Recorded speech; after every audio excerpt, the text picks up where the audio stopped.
Section 1. You will hear a telephone conversation between an official at a village hall and a woman who wants to hire a public room. First, you have some time to look at questions 1 to 6.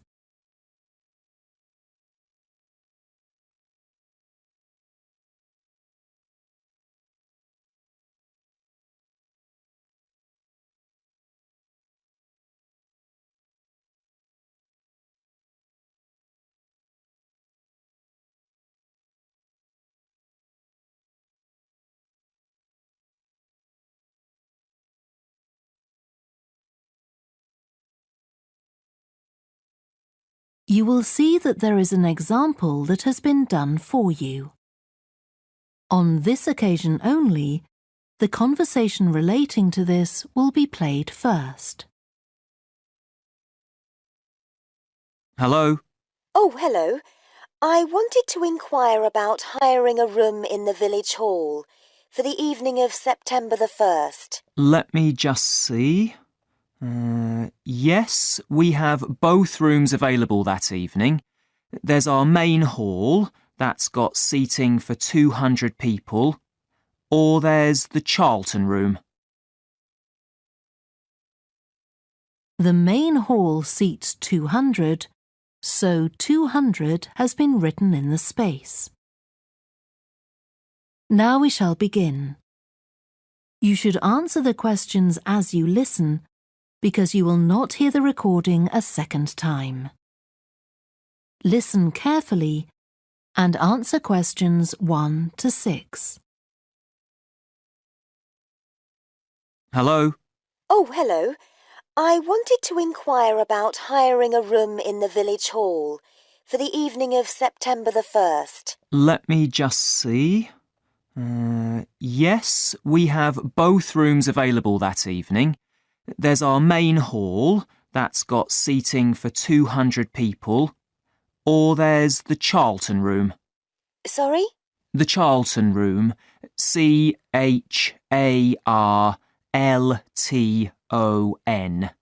That's got seating for up to 100.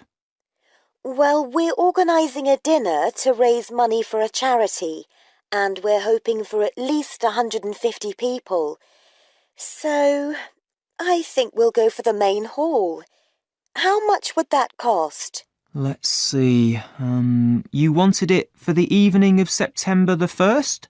Yes, that's a Saturday. So from 6 p.m. to midnight, that'd be £115. That's the weekend price. It's £75 on weekdays. That's all right. And I have to tell you, there's also a deposit of £250, which is returnable, of course, as long as there's no damage. But we do insist that this is paid in cash. We don't take cards for that.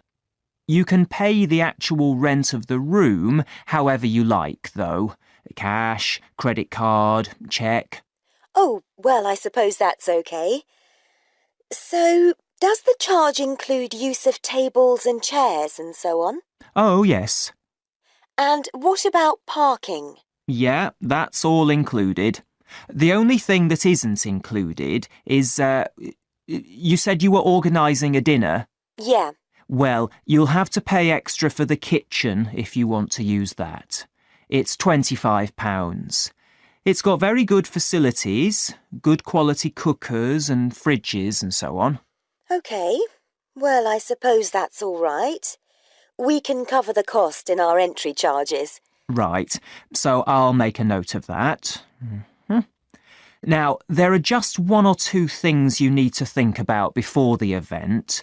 For example, you'll have to see about getting a licence if you're planning to have any music during the meal. Oh, really? It's quite straightforward. I'll give you the details later on. And about a week or 10 days before your event, you'll need to contact the caretaker, that's Mr. Evans, to make the arrangements for entry. He'll sort that out with you. And do I give him the payment as well? No, you do that directly with me. Before you hear the rest of the conversation, you have some time to look at questions 7 to 10.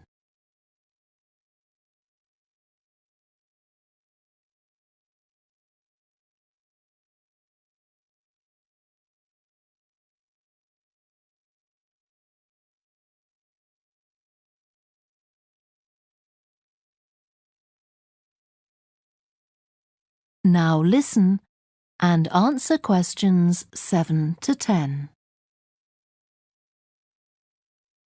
Right. Now, is there anything I need to know about what happens during the event? Well, as you'll be aware, of course, the building is no smoking throughout. Of course. Now, are you having a band? Yes. Well, they'll have a lot of equipment, so rather than using the front door, they should park their van round the back and use the stage door there. You can open that from inside, but don't forget to lock it at the end. OK. And talking of bands, I'm sure I don't need to tell you this, but you must make sure that no one fiddles about with the black box by the fire door. That's a system that cuts in when the volume reaches a certain level. It's a legal requirement. Sure. Anyway, we want people to be able to talk to one another, so we don't want anything too loud. Oh, that reminds me. We'll be having speeches. Are there any microphones available? Yep, just let the caretaker know. He'll get those for you. Right, now, when the event is over, we do ask that the premises are left in good condition. So there's a locked cupboard, and you'll be informed of the code you need to open that. It's got all the cleaning equipment, brushes and detergent and so on. Right. So what do we need to do after everyone's gone? Sweep the floors, I suppose? Well, actually, they have to be washed, not just swept. Then you'll be provided with black plastic bags, so all the rubbish must be collected up and left outside the door. Of course. We'll make sure everything's left tidy. Oh, and I forgot to ask. I presume we can have decorations in the room? Yes, but you must take them down afterwards. Sure. And the chairs and tables should be stacked up neatly at the back of the room. I'll make sure I've got a few people to help me. That is the end of section 1. You now have half a minute to check your answers.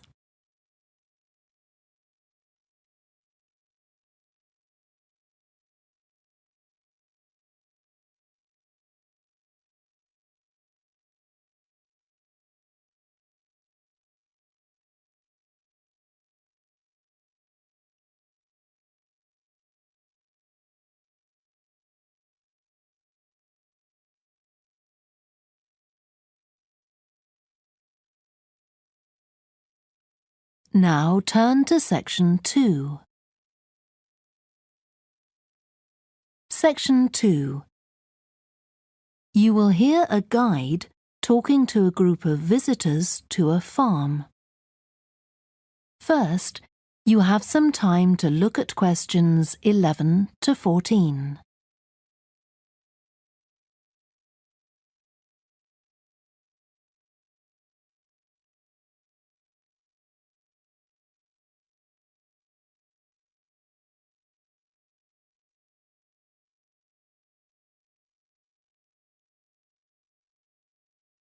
Listen carefully and answer questions 11 to 14. Welcome to the Fiddy Working Heritage Farm. This open-air museum gives you the experience of agriculture and rural life in the English countryside at the end of the 19th century. So you'll see a typical farm of that period, and like me, all the staff are dressed in clothes of that time. I must give you some advice and safety tips before we go any further. As it's a working farm, please don't frighten or injure the animals. We have a lot here, and many of them are breeds that are now quite rare. And do stay at a safe distance from the tools. Some of them have sharp points which can be pretty dangerous, so please don't touch them. We don't want any accidents, do we? The ground is very uneven, and you might slip if you're wearing sandals, so I'm glad to see you're all wearing shoes. We always advise people to do that. Now, children of all ages are very welcome here, and usually even very young children love the ducks and lambs, so do bring them along next time you come.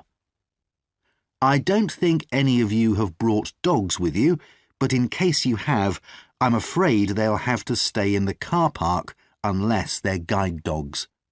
I'm sure you'll understand that they could cause a lot of problems on a farm. Before you hear the rest of the talk, you have some time to look at questions 15 to 20.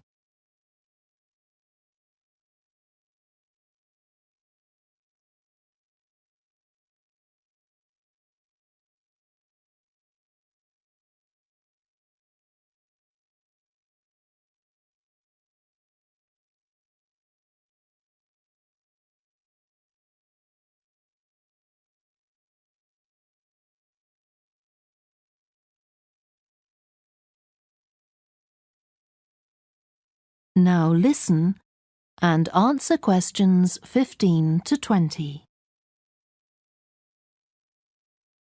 Now let me give you some idea of the layout of the farm. The building where you bought your tickets is the new barn immediately to your right, and we're now at the beginning of the main path to the farmland, and of course the car park is on your left. The scarecrow you can see in the car park in the corner beside the main path is a traditional figure for keeping the birds away from crops. But our scarecrow is a permanent sculpture. It's taller than a human being, so you can see it from quite a distance. If you look ahead of you, you'll see a maze.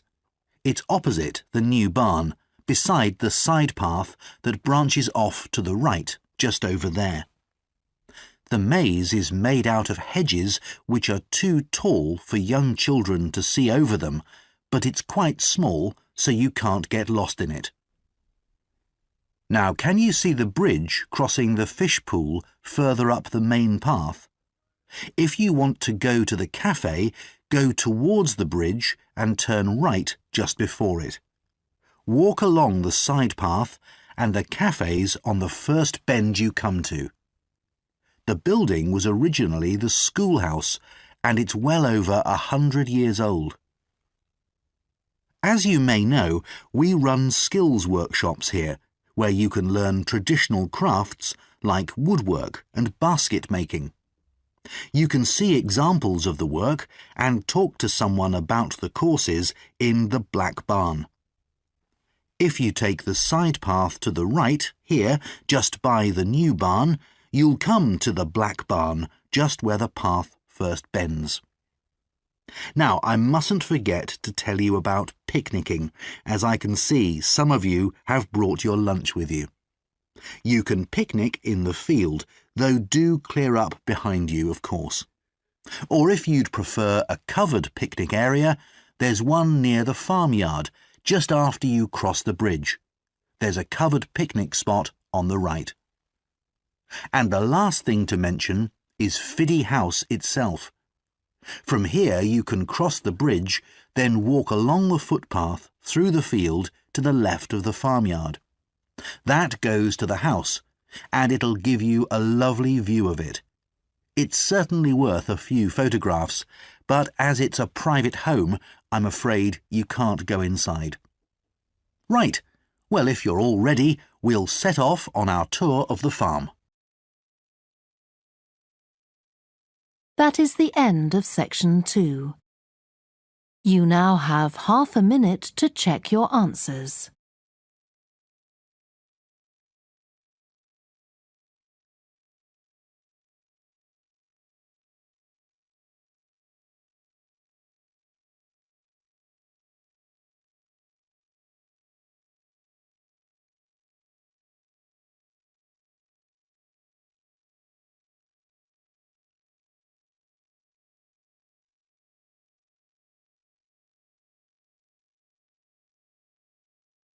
Now turn to Section 3.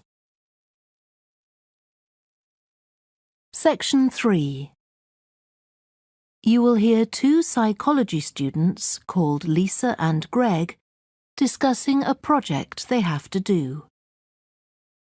First, you have some time to look at questions 21 to 27.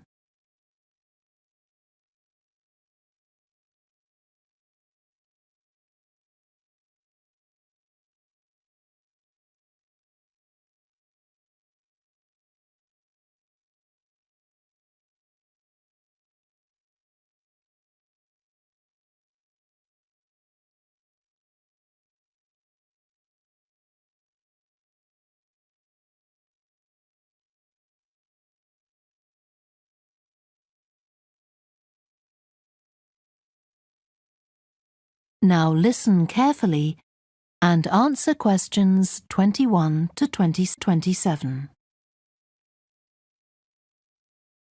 OK, Greg, so I finally managed to read the article you mentioned, the one about the study on gender in physics. About the study of college students done by Akira Miyake and his team. Yeah, I was interested that the researchers were actually a mix of psychologists and physicists. That's an unusual combination. Yeah, I got a little confused at first about which students the study was based on. They weren't actually majoring in physics, they were majoring in what's known as the STEM disciplines. That's science, technology, engineering and math. Yes, but they were all doing physics courses as part of their studies. That's correct. So, as I understood it, Miyake and co. started from the fact that women are underrepresented in introductory physics courses at college, and also that, on average, the women who do enrol on these courses perform more poorly than the men. No one really knows why this is the case. Yeah, but what the researchers wanted to find out was basically what they could do about the relatively low level of the women's results. But in order to find a solution, they needed to find out more about the nature of the problem. Right. Now, let's see if I can remember. It was that in the physics class, the female students thought the male students all assumed that women weren't any good at physics. Was that it? And they thought that the men expected them to get poor results in their tests. That's what the women thought, and that made them nervous, so they did get poor results. But actually, they were wrong. No one was making any assumptions about the female students at all. Anyway, what Miyake's team did was quite simple, getting the students to do some writing before they went into the physics class. What did they call it? Values affirmation.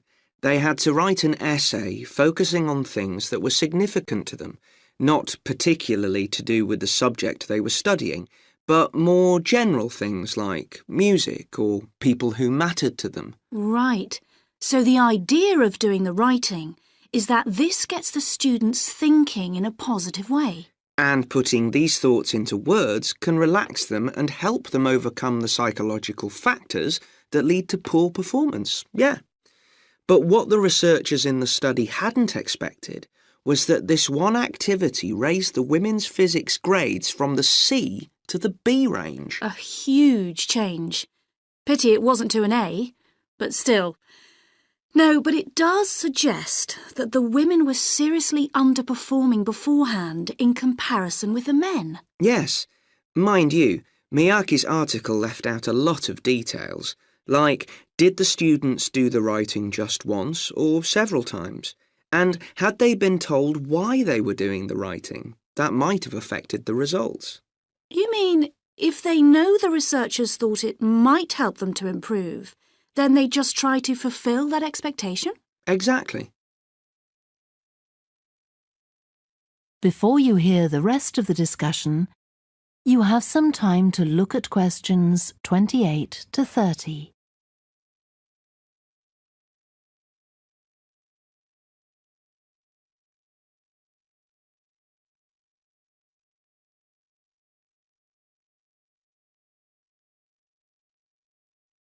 Now listen and answer questions 28 to 30. So anyway, I thought for our project we could do a similar study, but investigate whether it really was the writing activity that had that result. OK, so we could ask them to do a writing task about something completely different, something more factual, like a general knowledge topic. Maybe. Or we could have half the students doing a writing task and half doing something else, like an oral task. Or even half do the same writing task as in the original research and half do a factual writing task. Then we'd see if it really is the topic that made the difference or something else. That's it. Good. So, at our meeting with the supervisor on Monday, we can tell him we've decided on our project. We should have our aims ready by then. I suppose we need to read the original study. The article's just a summary. And there was another article I read by Smolinski. It was about her research on how women and men perform in mixed teams in class, compared with single-sex teams and on their own. Let me guess. The women were better at teamwork. That's what I expected. But actually, the men and the women got the same results, whether they were working in teams or on their own. But I guess it's not that relevant to us. What worries me, anyway, is how we're going to get everything done in the time. We'll be okay now we know what we're doing. Though I'm not clear how we assess whether the students in our experiment actually make any progress or not. No, we may need some advice on that. The main thing's to make sure we have the right size sample, not too big or too small. That shouldn't be difficult. Right, what do we need to do next? We could have a look at the timetable for the science classes, or perhaps we should just make an appointment to see one of the science professors. That'd be better. Great. And we could even get to observe one of the classes. What for? Well, OK, maybe let's just go with your idea. Right, well, I think that's everything for now. That is the end of section 3. You now have half a minute to check your answers.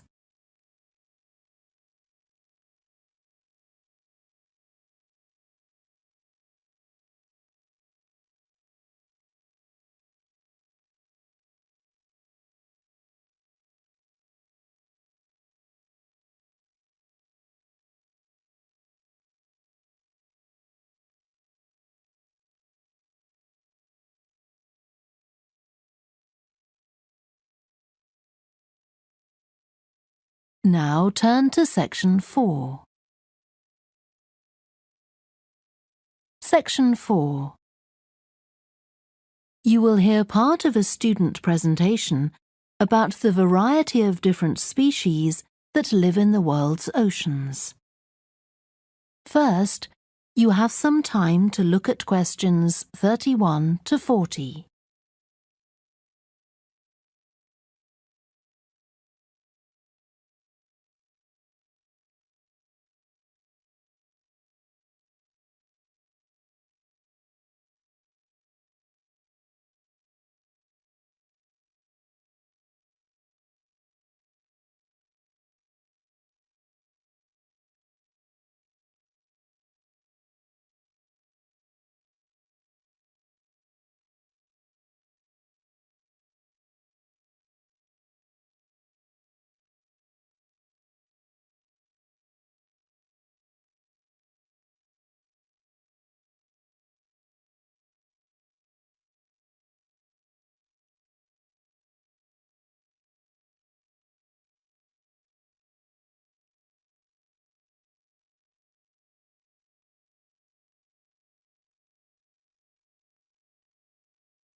Now listen carefully and answer questions 31 to 40.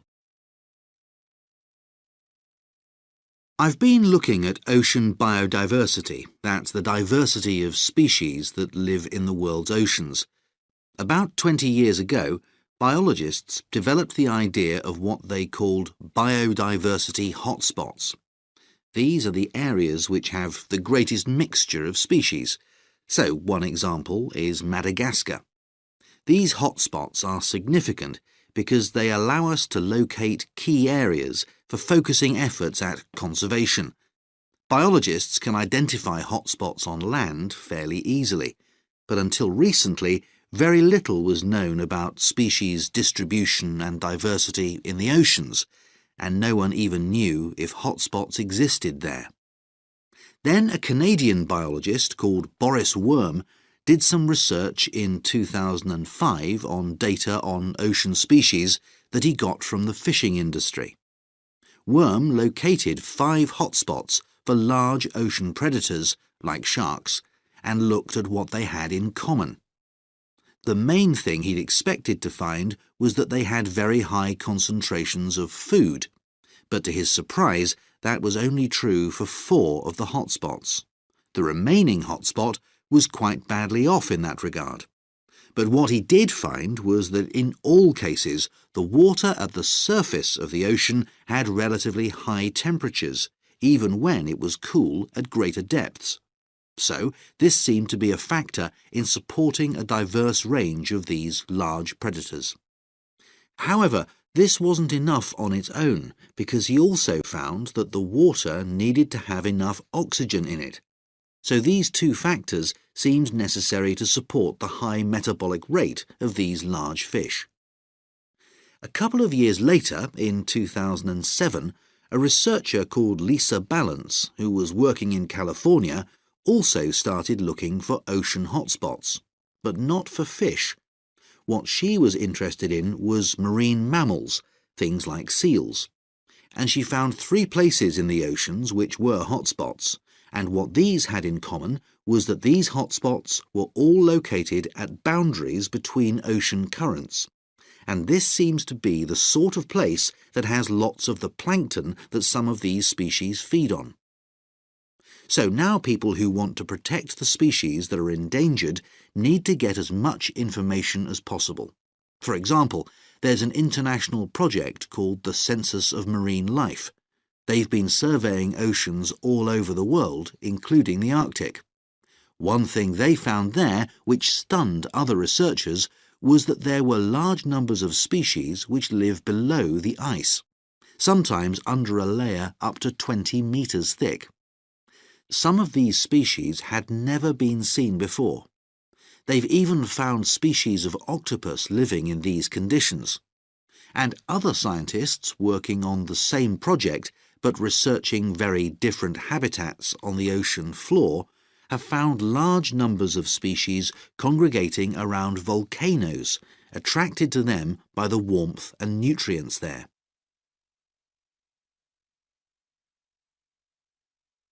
However, biologists still don't know how serious the threat to their survival is for each individual species.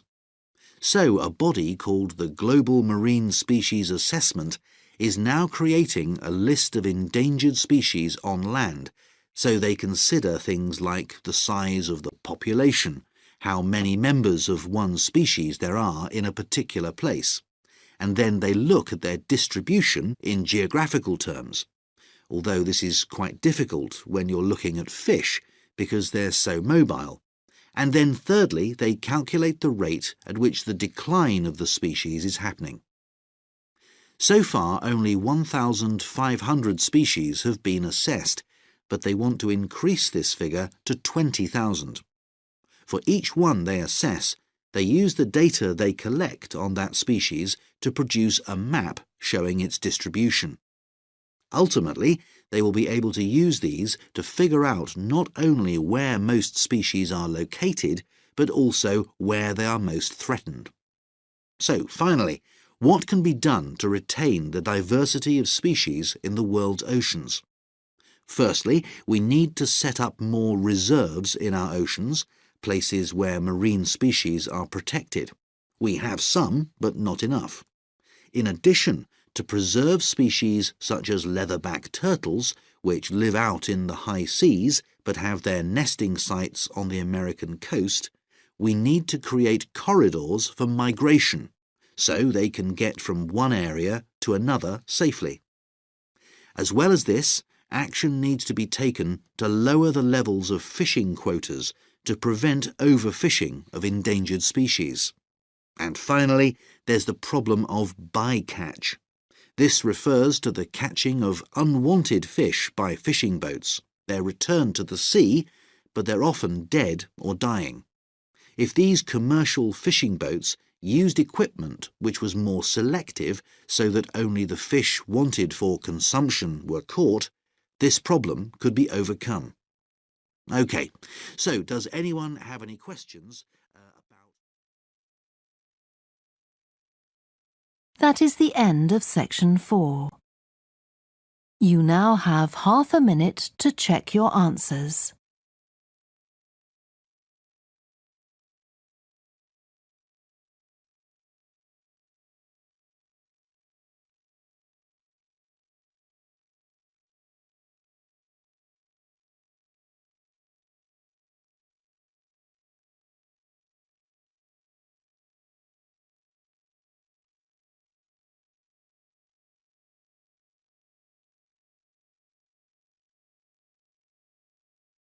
That is the end of the listening test.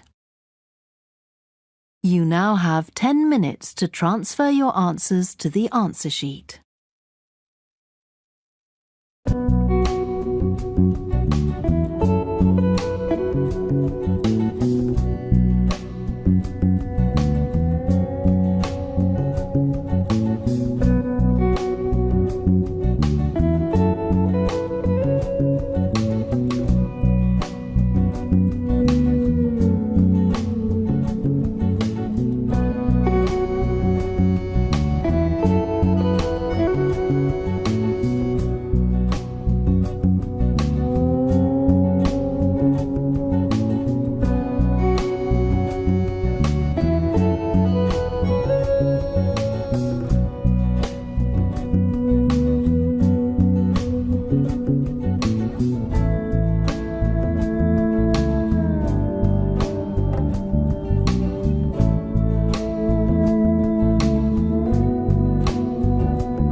you.